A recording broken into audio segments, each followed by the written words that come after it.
On this edition of Lexington Now, the Minority Business Expo, Operation Making a Change, and the Charles Young Center.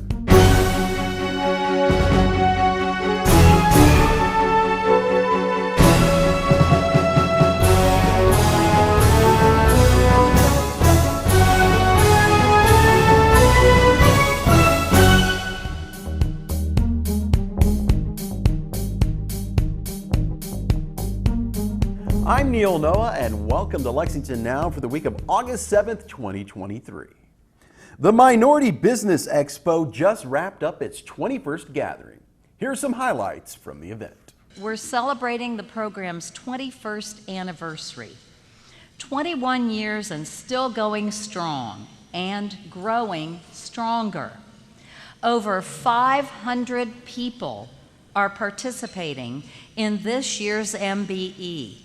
Compare that to the Expo's first year, 2002, when there were just under 100 attendees. The Lexington Bluegrass Area Minority Business Expo celebrating 21 years of bringing minority and women-owned business owners together for the purpose of networking, learning, and finding opportunities to grow. The success of the MBE has drawn some well-known speakers, including Stedman Graham, George Frazier, Patricia Russell McLeod, the Big O, Oscar Robinson, Lisa Nichols, Chris Gardner, Dr. Farrah Gray, Phil Wilkins, Randall Pinkett, Lauren Lake, Sherry Riley, my friend D.A., Derek Anderson, and Tony Delk, just to name a few. The work that we're doing now in the area of equity is extremely important. The first illustration, you see they're all standing on one rock. The person to your right can't see over the fence. The person in the middle can barely see over the fence. The person on the left can see over the fence very well. When we get to the second illustration, we've given the person on the right 3 rocks, the person in the middle 2 rocks. Those are acts of equity. The things that we have to do, the programs we have to put in place, the strategies that we have to put in place around recruiting people, around advancement, around promotions, to make sure that everybody can see over the fence. And that fence, in my analogy, are all the systemic issues that exist in companies, in corporations, in society. Racism, sexism, homophobia, xenophobia, the atrocities that happen to persons with disabilities, misunderstood veterans, all of these different things that happen.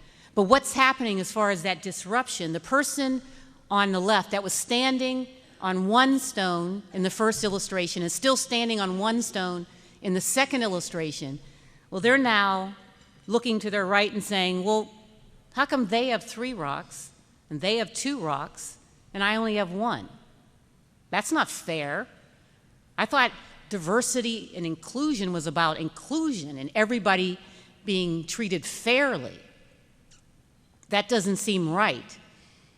And how do those questions manifest themselves in the workplace? Well, why do you need a women's leadership program? Why do we need supplier diversity? What's so important about that? What advantage is that to the organization, to our business, to our bottom line? Well, why do you have resource groups, employee resource groups? Why do we need a black resource group and a women's resource group? Why are those important? Why do you have to have special diversity sourcing strategies to recruit people? And so we have to be able to answer those questions. We have to be able to make sure that they understand the reason why we need those rocks there. They need to understand how that fence manifests itself to people of color, to women, those in the LGBTQ plus community. They need to understand why we have to put these programs and policies and practices in place.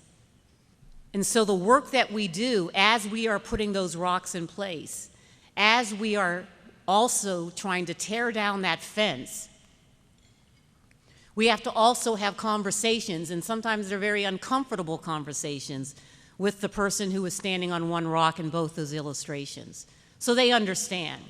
And that dialogue is going to be uncomfortable at first, but just like building muscle mass, it starts to get a little easier. Because the only way that we're going to be able to get to that third illustration where the rocks are gone, we don't need the rocks, we've torn down those systemic issues, the fence is gone, and everybody can see the beautiful mountains ahead. That's equality. That's where we want to get to. But in order for us to get there, we have work to do. Diversity, equity, inclusion is like mowing the lawn in the summertime. You can't just do it once and expect it to stick. You can't just have a program. You can't just have one thing that I'm going to do and maybe that'll help. This is a marathon. It didn't get this way overnight. It's going to take a while for us to tear down that fence. And so we have to continue to stay at it and continue to work at it. Geo Gibson left behind a life that was quickly spiraling out of control and took the lessons he learned to help students avoid the mistakes he made. Operation Making a Change gives students insight into leading lives that make a difference. My name is Geo Gibson. I'm a community program coordinator for the Lexington Police Department. I'm also the founder of OMAC, Operation Making a Change. OMAC is a mentoring program that focuses on violence prevention, gang prevention, intervention, you name it. The program was started through me, of course. I was actually sitting in a prison cell in 1999, December 31st for the third time. And I was really starting to wanting to understand, what my purpose was. And so it was in that cell that the concept of OMAC came, by the grace of God, of course. And when I came home from prison in 2003, I spent the next 3.5 years working on myself, and that opened the door for everything that I'm doing now.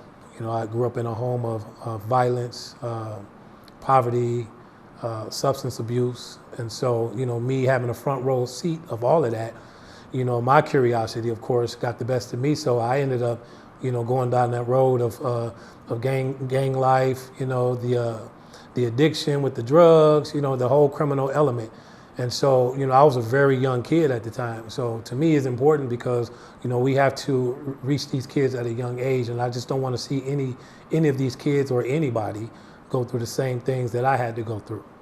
OMAC is important because it's a lot of younger kids and also teenagers like myself that go through problems or just situations. OMAC helps with that by teaching and influencing the community and other people in the community how to overcome those or challenge those problems or situations. So there's different components of OMAC. Number one is we are partners with the Fayette County Public Schools. We go in and we do prevention and intervention. So I will get in contact with a school counselor or the principal, and they will identify kids that could potentially be going down that road that I talked about, earlier. And so I would go into the schools and work with the same kids throughout the entire school year. So that might be 20 kids, 25 kids, third grade, all the way up to the college level. So we're in there building relationships with the kids. There's a lot of work you do that you have to put into it and stay focused and do a lot of listening. It's fun. You get to do a lot of things, learn a lot of things. We have something that we can provide that is positive, that is consistent, and something that, I think every kid should be involved in, other than hanging out in the streets or just don't have no type of direction. A lot of kids don't have a lot of positive structure. We could be their first and last meal. So we just want to make sure that these kids know that in this community there's something positive for them to get involved with other than something criminal. What we do also is the after-school part of it. So many years ago there was a bill passed, I think it was Bill Stented 200, and they were looking for alternatives for kids instead of locking them up. And so OMAC became an alternative to incarceration. So every Tuesday and Thursday from 5 to 7, we would meet with those court-ordered kids here for 12 weeks at a time, 3 times a year. Our kids would come in, they probably had a long day, school and whatever they got to go through with their families. We have open gyms, so we let the kids shoot basketball, have fun, just run around, just run that steam off. Once we're done with that part, we circle up and just check in with the kids. And then we will come down to the OMAC office and we will have a curriculum, of course, and we will do a topic of the day, whether it's building trust, whether it's gang prevention, whether it's the importance of education, et cetera. And once these kids are done in this room, we feed the kids dinner.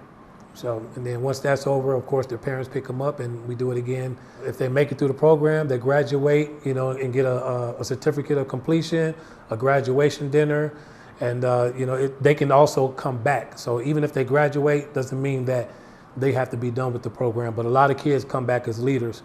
It's not all about how you start, it's about how you finish. So we want to make sure that every kid walks away knowing that they have somebody to come back to. If they ever need letters of recommendations, just need a safe place to come to, we want to make sure that these kids, know and understand that they can always come back to us. I actually learned a lot from OMAC. I learned that you can always change your life around no matter how hard it is. I've learned that it's a great opportunity to make a change. I became the first student of OMAC. A lot of people ask me how it works. Does it work? Well, I'm the living proof of it. I almost gave up on myself. So I would encourage anybody that's out there that's going through whatever they're going through, if you just have that willing mind to get up every day and to make that change, is definitely possible. It may not happen, at a snap of a finger. It was a process for me. So I'm very blessed and thankful just to be where I'm at right now. After this message, we take you to the Charles Young Center.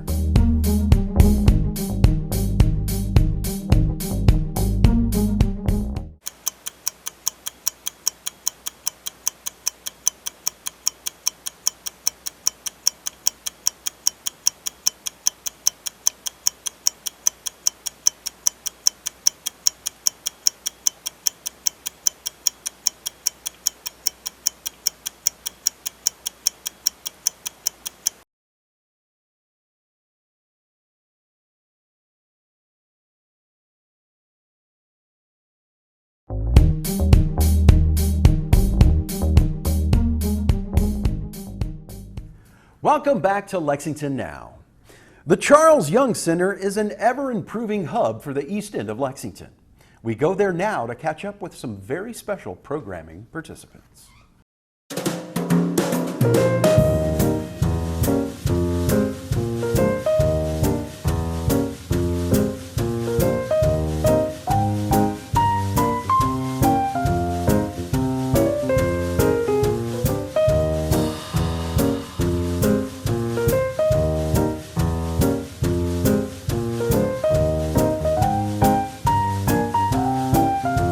Well, I'm 97, and I grew up in Lexington.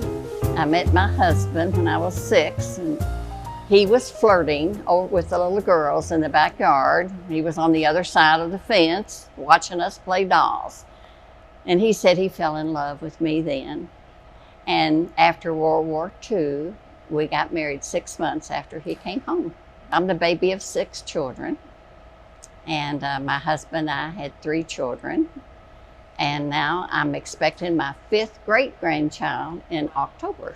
I'm a retired English professor at the community college.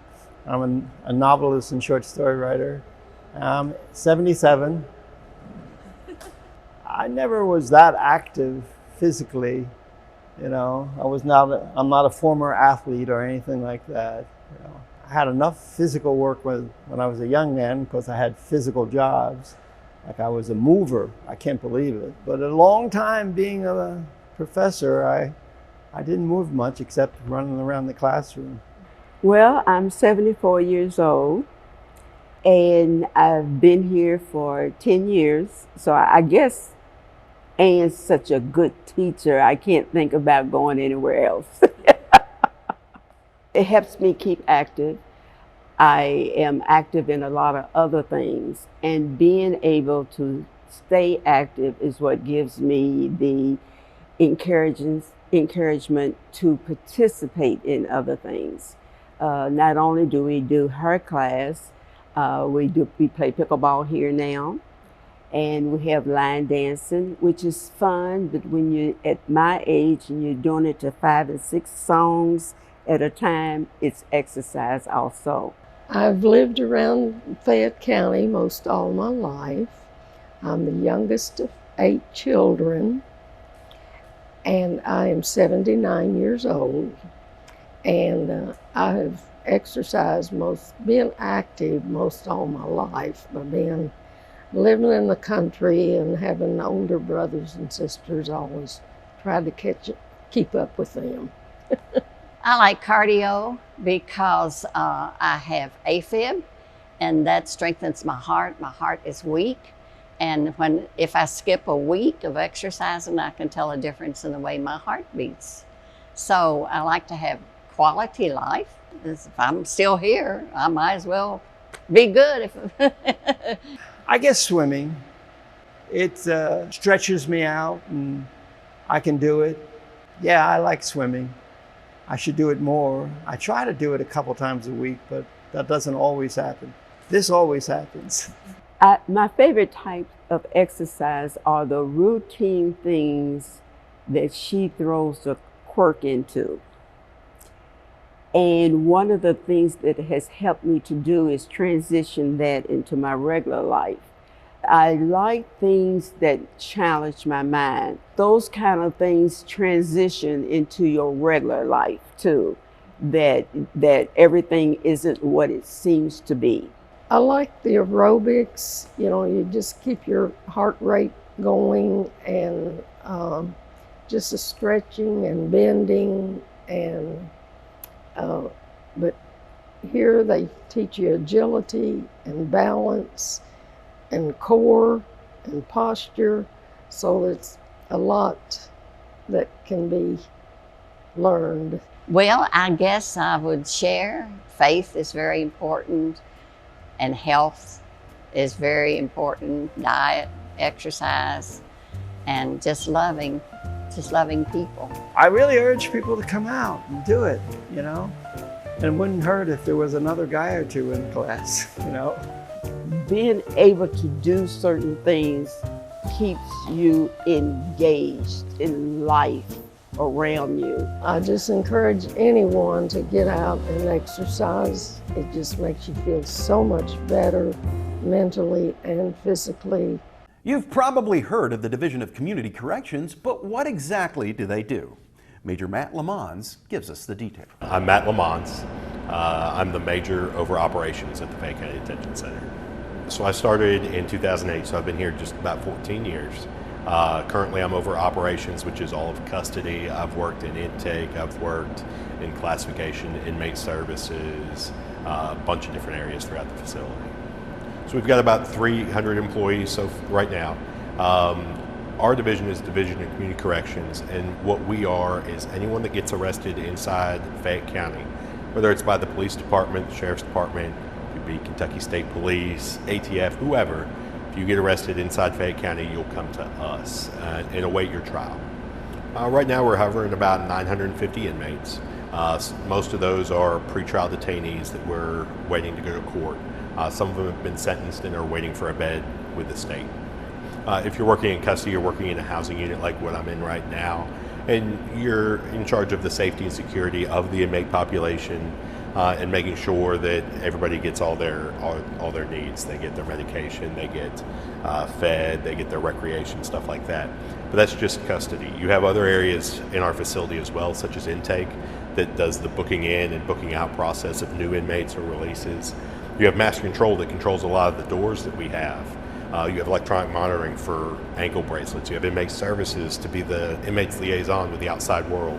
You have classification that decides where all the inmates go. So once you get started with a job here, there's a lot of different possibilities that you can explore and move around and get so that you're not doing the same thing every day. It's a real close-knit environment. We all have each other's backs. Even if you're in a different area, we kind of know what everybody does, so that way you can kind of understand, what everybody's going through. So everyone really pulls together and helps each other out.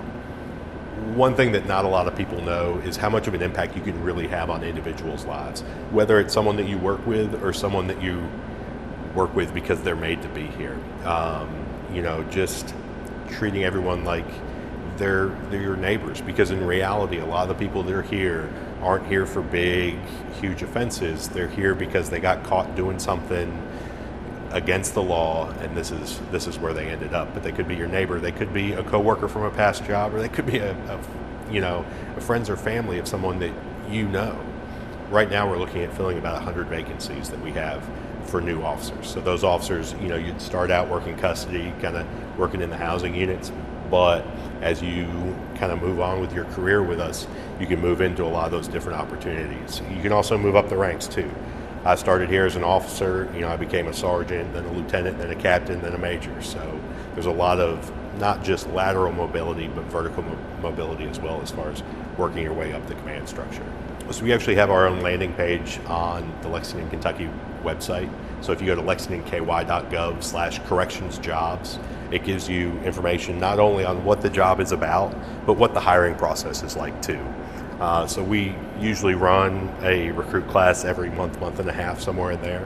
And if you apply in between those, we actually bring you on, start you getting paid before the class starts, where you kind of go around, you shadow other officers, kind of get a little bit more of an idea of what that's like. So what you need to have, you need to be legally able to work in the United States. You have to be 21 years old and a U.S. citizen.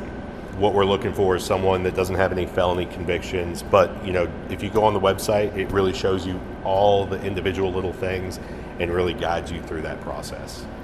One thing that's nice about our division is we will train you from the ground up. When I started here, I had no background in criminal justice. I did not go to school for criminal justice. All the training that you need, we will give you, and you'll get paid during that training. It's 5 weeks of classroom training, and then you'll have 5 weeks with an officer assigned to you to show you the ropes. They'll start out having you just watch them. By the end of that 5 weeks, they're just kind of checking in on you, making sure you're doing okay. So right now, we're starting at $20 an hour.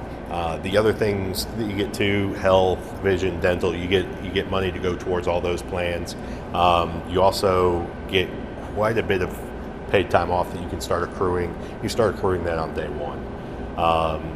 So that's, you start with 3 weeks of vacation a year. That's plus 12 government holidays. We get 2 flex holidays in there as well. We also get 120 hours a year worth of sick leave. So that way, if you are ill and you have to take time off, you're not taking away from vacations that you can take later, just covering while you're not feeling well. I actually came to this career for the benefits before anything else. Having the retirement, having health insurance, dental insurance, I got to a point in my life that I had to start paying attention to that, and that brought me into the career, and it's kept me here ever since. I really think it's a good job. You should check us out. Check out the website. You'll see a couple videos, see what the job's about. Again, it's lexingtonky.gov/correctionsjobs. A couple of live meetings are coming your way this week on Lex TV, and you can watch them right here or on our website. And remember, the most accurate and up-to-date information on all city business, check out our website at lexingtonky.gov. Here's this week's meeting coverage.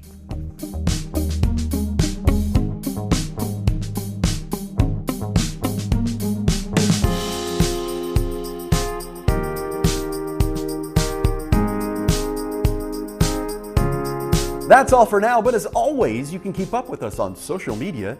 Check out the latest traffic updates on Twitter at LexRex, or catch our live traffic cams on lexingtonky.gov. For all of us at Lex TV, I'm Neil Noah, and that's it for now.